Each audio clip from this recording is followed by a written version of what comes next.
Listo, Eso. entonces ya estamos grabando esta conversación con Mauricio Paso, ingeniero en alimentos, eh, que tienes gran currículum. Cuéntame a mí un poquito, para que se quede en esta grabación. Tu Ya, currículum, sé que tienes un PhD. sí, mira, yo soy ingeniero en alimentos de profesión de la Universidad del Biobío. También tengo un magíster en ciencia e ingeniería en alimentos de la misma universidad. Y tengo un PhD de la Universidad de Wageningen de los Países Bajos. Se puede decir Países Bajos, ahora no se puede decir Holanda. Claro. En donde ahí, bueno, yo tengo el PhD, digamos, el doctorado en ingeniería de procesos alimentarios. Y, Eh, cuéntame, perdón, te interrumpí, cuéntame. no, bueno, eso principalmente. Bueno, también por ahí un par de cosas más, pero más ligada a lo que fue cuando trabajé en la industria, un par ¿cómo se llama? Diplomados y todo ese tipo de cosas. O sea, hay una base importante de conocimiento que vamos a aprovechar de saber. Y también yo estuve averiguando que tú participas en muchos proyectos desde, desde el laboratorio que estás trabajando. Y uno de los proyectos es, por ejemplo, un yogur con alto contenido de proteínas también. Eh, bueno, en general tu tema son las proteínas no animales, ¿cierto? Sí, En qué bueno, están trabajando hoy? ya bueno, olvidé una parte importante. Bueno, yo hoy en día trabajo como investigador. Ujú. Bueno, después de estudiar todo el cuento, bueno, yo después de terminar el magíster, digamos, trabajé en la industria también, trabajé en Sopraval como jefe de planta de rendering, ¿Ya? planta de subproductos, entonces ahí también logré aprender bastante lo que era parte de proceso, en donde la idea era generar, a partir de subproductos de la industria cárnica, generar alimentos en este caso para animales. Entonces, después de eso tuve una oferta de trabajar en la Fundación Wageningen UR Chile, en Santiago, en donde me desempeñé como investigador. Después de eso ellos decidieron enviarme a Holanda a trabajar, Países Bajos. Ujú. Trabajé en un grupo que se llama FBR de la universidad. Después de ese grupo tuve un tiempo trabajando, como un año con ellos, y comencé a hacer el PhD. Terminé eso y seguí trabajando un poco más en la universidad, algunas cosas. Y hoy en día trabajo en el Centro de Genómica Nutricional Agroacuícola, que se llama CGNA aquí de la ciudad de Temuco, que es un centro de investigación regional que se dedica a hacer ciencia en plantas y alimentos y que es financiado por el gobierno regional de la Araucanía. Bueno, acá yo me desempeño en el área de ciencia y tecnología de los alimentos, específicamente lo que son, o sea, dentro de varias cosas, mi línea principal son las proteínas y todo lo que involucra proteínas desde el punto de vista de proceso, obtención de concentrados proteicos, obtención de aislados proteicos a partir de diferentes fuentes de proteínas vegetales, aunque en el último tiempo ya estamos empezando a incursionar en lo que es insectos. Estamos ahí postulando un proyecto con una empresa grande de Chile que produce proteínas a partir de larva de mosca soldado negro, insecto. Entonces estamos empezando ahí un proyecto. También trabajo harto con legumbres, ahí tú mencionas el lupino, y también con algunas plantas, un poco de obtención de proteína a partir de plantas, unas plantas acuáticas, como por ejemplo el duckweed, que se llama, o lenteja de agua, que es una planta bastante conocida en Europa y algunos países, que se conoce muy poco en realidad, porque es una planta que es bastante buena, que ayuda a limpiar las aguas y todo ese tipo de cosas, y que tiene la capacidad de acumular proteína. Entonces, hay un proyecto con una empresa mexicana tratando de obtener proteína a partir de eso. Y lo que tú comentabas, lo otro es la parte de desarrollo de alimentos, en donde trabajo fuerte en la parte de desarrollo de alimentos plant-based, tratar de formular alimentos que normalmente que son hechos normalmente con proteínas animales, pero en este caso hacerlo con proteínas vegetales. Y dentro de eso entra el lupino que trabajamos nosotros harto, que es el lupino propia, que es la Luprot. Y bueno, con esta variedad nosotros ya desarrollamos un proceso tecnológico escalado, digamos, escalable. Es Ujú. que ya está, digamos, una empresa produce aislado proteico a partir de esto. Pero en el caso bueno, obviamente los aislados proteicos no son tan baratos. Entonces, en el caso del yogur, el desafío estaba producir un yogur de la forma que sea proteico, que fuera funcional desde algún punto de vista y desarrollar un proceso que fuese más barato para la empresa. Entonces, que lo pudiera de alguna manera, le fuera económicamente rentable. Y eso fue lo que hicimos. Entonces, ahí hicimos harto estudios en el caso de Sigur, estudios de lo que es en metabolómica, que es estudiar, digamos, hay mucha gente que no le gustan, bueno, las legumbres son dentro del reino vegetal, digamos, las que le llevan, digamos, podemos decir, en lo que son proteínas. y son los que principalmente se ocupan para desarrollar los sucedáneos, ya sea de leche, sucedáneos cárnicos, sucedáneos de queso, todo ese tipo que existen, y que son la soya y la arveja. Pero también hay otras que están emergiendo, como en este caso el lupino, pero hay gente que el poroto, la lenteja, todo ese tipo de cosas le encuentra siempre un sabor legumbre, que es típico, obviamente, Ya, sí, una claro. legumbre. Entonces, mediante la metamológica, nosotros lo que hacemos análisis de los compuestos que están presentes ahí, que le dan ese sabor característico, y generamos procesos que puedan eliminar ese tipo de sabores, por ejemplo. Y que fue lo que hicimos en el caso del yogur. Entonces, en el caso del yogur hicimos estudios para identificar qué tipo de compuestos, diseñamos un proceso que a partir del grano pudiéramos eliminar todos estos compuestos que tienen este sabor, cosa de neutralizar un poquito más el grano y después obtener la proteína y a partir de eso ocupar algunas cepas probióticas que fermentaran el lupino, los azúcares del lupino, y nos pudiéramos producir este sucedáneo de yogur, digamos, que tuviese una consistencia parecida y una acidez parecida a lo que es el yogur. Y ese es el que desarrollamos con un proyecto FIA con una empresa que se llama Yogi, que últimamente ha salido harto a la prensa, así que está bien Sí, en boga.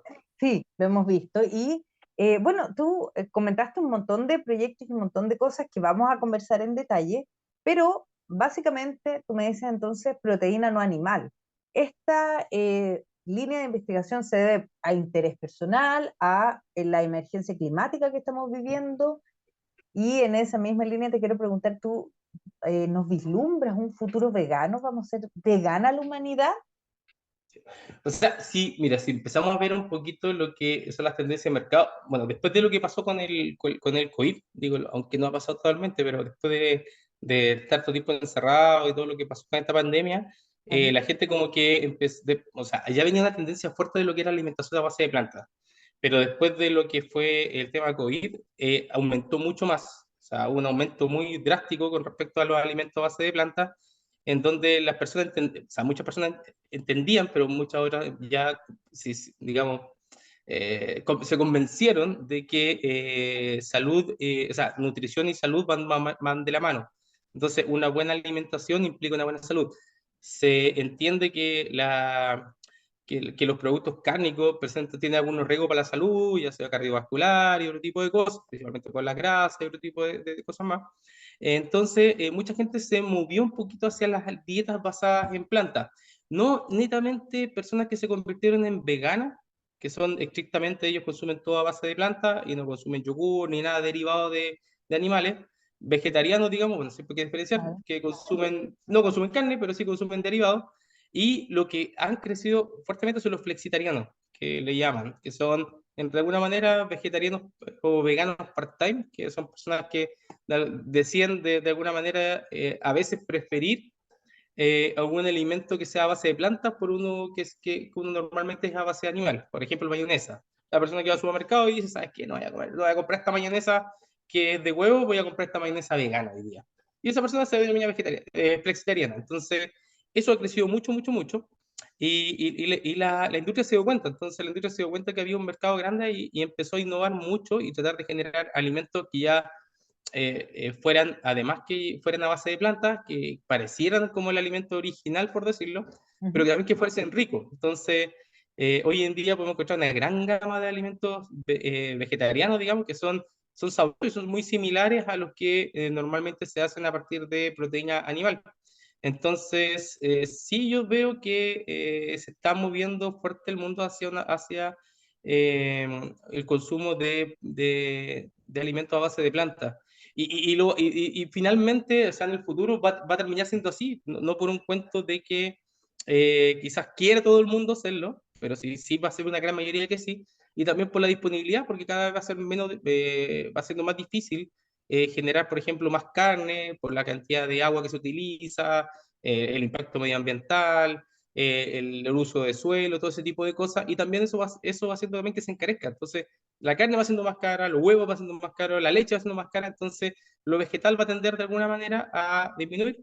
Entonces, yo pienso que en un futuro vamos a tener, no sé si mayoritariamente vegetarianos, pero quizás un 50-50. Vamos a estar por ahí. Bueno, eso no aseguraría también un poco paliar esta crisis climática, pero yo quería también, porque lo mencionaste y es bien importante y sabemos que es una tendencia mundial, la proteína de insectos, de esta mosca soldado, algo que nos parecía hace poco como de la ciencia ficción, ya no es tan ciencia ficción. Sabemos que hay harta producción de eso. ¿Es sustentable? ¿Es sana? ¿Puede reemplazar a la carne? Mira, sí, en estricto rigor, hoy en día la utilización de, por ejemplo, o sea, ahí creo que si mal no me equivoco, en Chile la regulación de alimentos no permite consumir alimentos, no permite consumir insectos, digamos, para humanos, o sea, desarrollar alimentos a partir de insectos, no lo permite. Sí, la europea y americana, de alguna manera, sí tiene algunos que ya están permitidos, creo que si mal no me equivoco son 6 en Europa, pero pensamos que en un futuro próximo va a ir aumentando la cantidad de insectos que puedan ser consumidos por humanos. ¿Son sustentables? Sí, son súper sustentables. Por ejemplo, en el caso de la mosca soldado negro, esta larva de mosca tiene una huella de carbono negativa que se llama. ¿Qué es lo que pasa con eso? Que toma materia orgánica y la transforma, digamos, por decir, en proteína, y entonces va disminuyendo lo que es el impacto medioambiental en gran manera. Entonces, es súper sustentable, es una proteína, bueno, en el caso de la larva de mosca soldado negro tiene una cantidad de proteína bastante alta. Tiene un aceite también que también es de buena calidad, entonces uno pensando, digamos, puede obtener prácticamente un concentrado proteico a partir de esto, y nosotros postulamos que en un futuro próximo ya este tipo de ingredientes van a poder ser utilizados por la industria alimentaria aquí en Chile. Entonces, dentro de eso estamos postulando un proyecto, y dentro de este proyecto, una de las cosas como objetivo que nos hemos puesto es tratar de buscar, de hablar la mayor cantidad de información, con tal de ponerla a disposición de las entidades gubernamentales y ese Ministerio de Salud, digamos, y tratar de demostrar de que la mosca sota negro puede ser utilizado como un ingrediente para la industria alimentaria. Nosotros, pensando, como dijimos, que esto va a suceder, estamos adelantando algunas cosas, tratando de ya generar procesos que nos permitan generar ya concentrados, aislados proteicos, porque a la empresa le gusta trabajar con eso, porque le es más fácil trabajar con eso.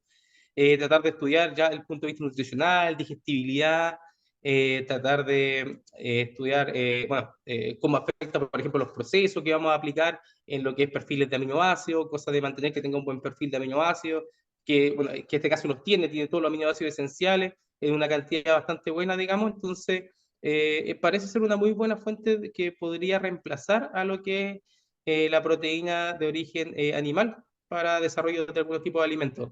Y Sí, esto también se han podría hecho ser algunos. ¿Ah? igualmente para un adulto o para un niño, o las necesidades nutricionales son muy distintas y los niños ya entrarían en una categoría diferente, Sí, digamos.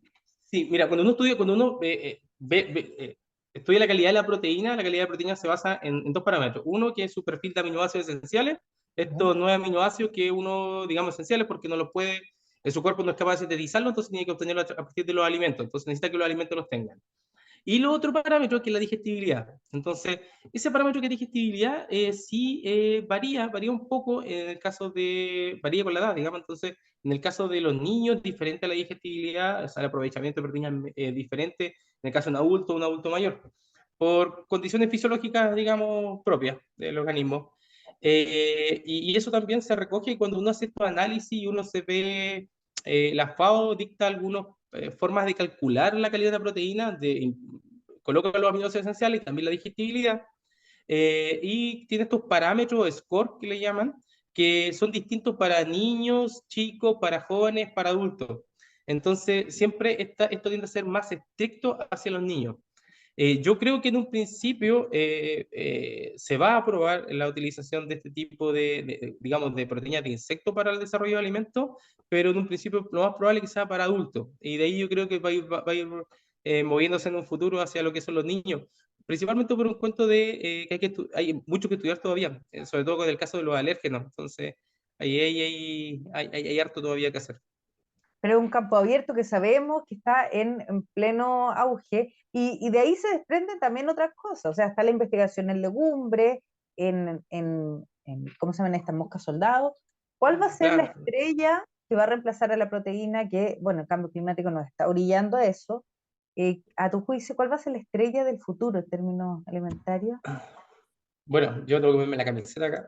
No, bueno, nosotros tenemos una legumbre que, como contaba, que es el lupino, que, bueno, dentro de todas las particularidades que tiene, bueno, los lupinos en general tienen la capacidad de fijar nitrógeno atmosférico, entonces eso hace que se necesite menos fertilizante en los campos, entonces eso es bastante también bueno, ayuda, digamos, a limpiar el aire, por decirlo, y toma este nitrógeno y lo fija en el suelo, entonces ocupa menos fertilizante, entonces baja la huella ya de carbono, necesitas agua, baja la huella de agua, entonces es bastante sustentable desde ese punto de vista. Y lo principal que tiene, porque aquí uno tiene que, más que fijarse en cantidades, tiene que fijarse en cantidades de proteína. Entonces, en este caso, el lupino tiene 60% de proteína en su grano.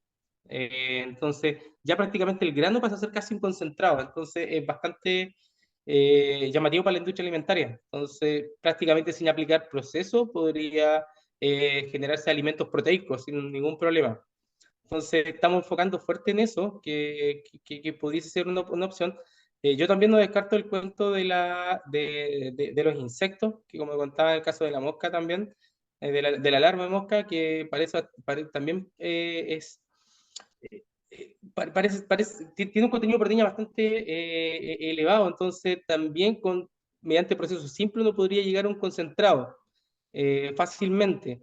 No tanto así en el caso de algunas plantas como en el caso de la lenteja de agua, que es un poquito más complejo, porque es una proteína ya que está bien dentro de la célula, digamos, entonces cuesta, y eso hace que también muchas veces las empresas necesitan de poder utilizarla, principalmente por el costo, porque Claro. las empresas obviamente que buscan, o sea, buscan ingredientes que de alguna manera sirvan para lo que ellos, desde el punto de vista tecnofuncional, para lo que quieren hacer, y también desde el punto de vista nutricional, que sean buenas y también que sean baratas. Entonces, todo eso lo colocan dentro de una canasta y ahí eligen qué ingredientes normalmente usan.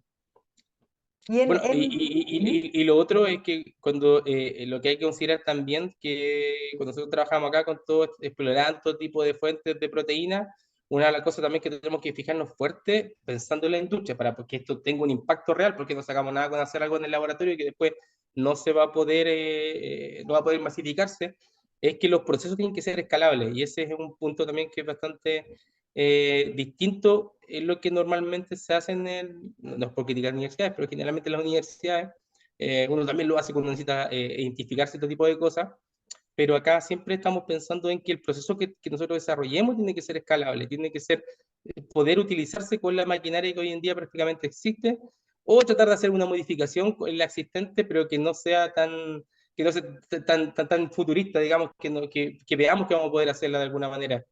Y eso también es súper importante, porque si no, no tiene sentido hacer algo que va a quedar guardado ahí en el estante. Precisamente esa era mi pregunta. ¿Cómo ves el rol de la investigación en esa área? Tú estás en Temuco, ¿cómo la ves en Chile? Ya me diste una pista, o sea, de repente las universidades están haciendo cosas que no son escalables, pero ¿cómo vislumbras el panorama?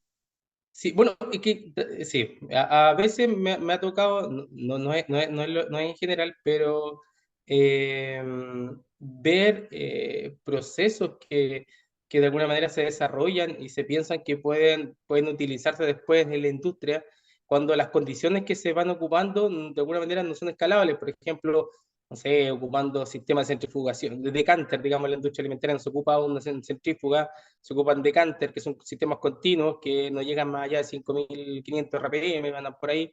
En cambio, a veces veo velocidades de 22.000 RPM, cosa que no va a ser posible nunca, y entonces no va a llegar a los valores que tú tuviste en el laboratorio. Entonces, pero sí, ha cambiado bastante. Yo me toca ver buenos proyectos en la universidad hoy en día, bastante orientados a lo que son las necesidades de las empresas. Y ese es otro punto, también hacer cosas que sean nosotros llamamos con pertinencia, ojalá que sean, ¿qué quiere decir eso? Que sean, como te decía, que sean cosas aterrizadas, cosas que se pueden hacer, o sea, no saco nada yo con estar aquí estudiando, no sé, la proteína no sé, obtenías por decirte del canguro, sino que en Chile prácticamente no tenemos canguro, ¿verdad? Deben haber algunos por ahí dando vuelta, pero no sé. Entonces no tiene mucho sentido.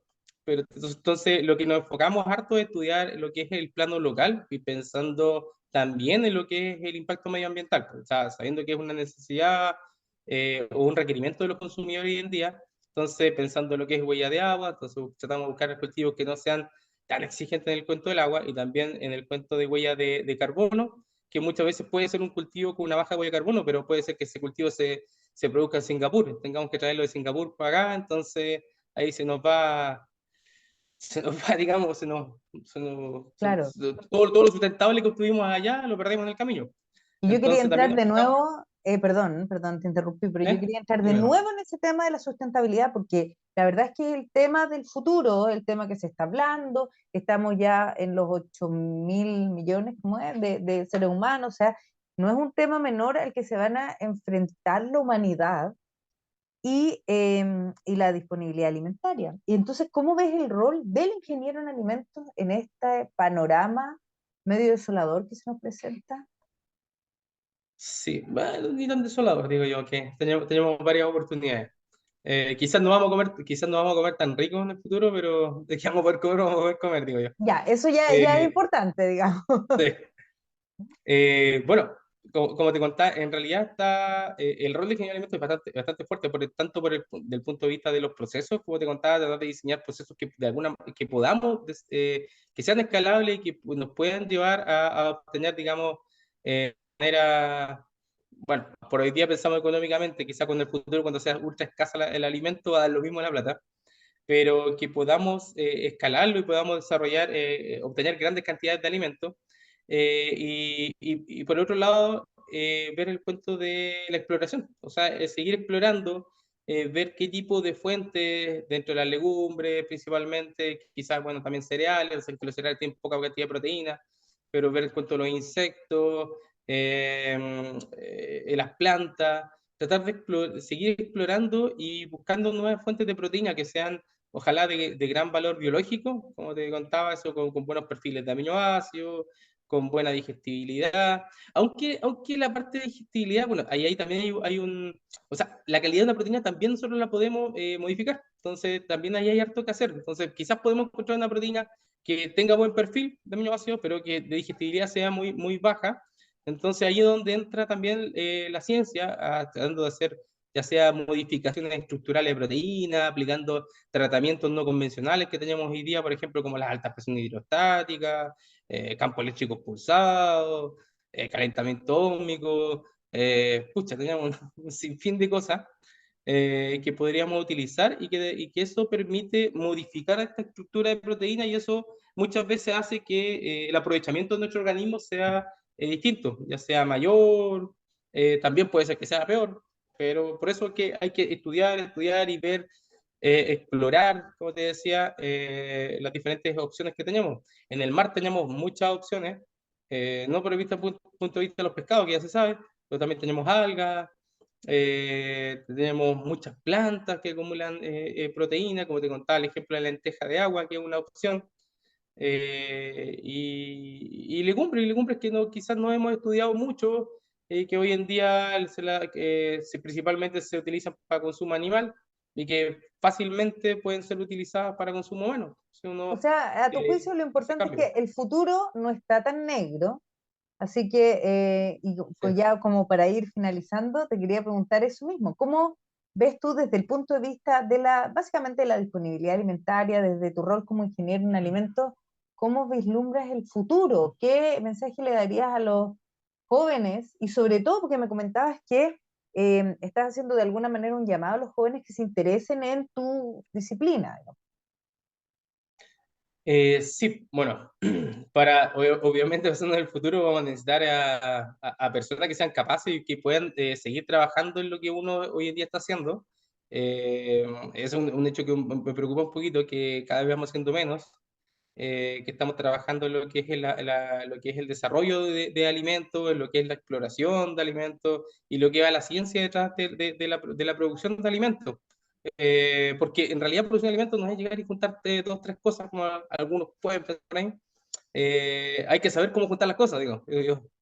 Eh, y entonces, pues, como te decía, el futuro no lo veo quizás tan negro desde el punto de vista, o sea, ahora que yo estoy acá, viendo que tenemos muchas otras posibilidades de alimentación, más allá que lo que es comer carne, como te decía, tenemos plantas, Tenemos legumbres, tenemos semillas, tenemos insectos, entonces nuestro rol va en hacer que generar buenas opciones para que estas nuevas fuentes proteicas, digamos, puedan ser utilizadas por la industria en el futuro para que podamos desarrollar los alimentos que vamos a estar necesitando.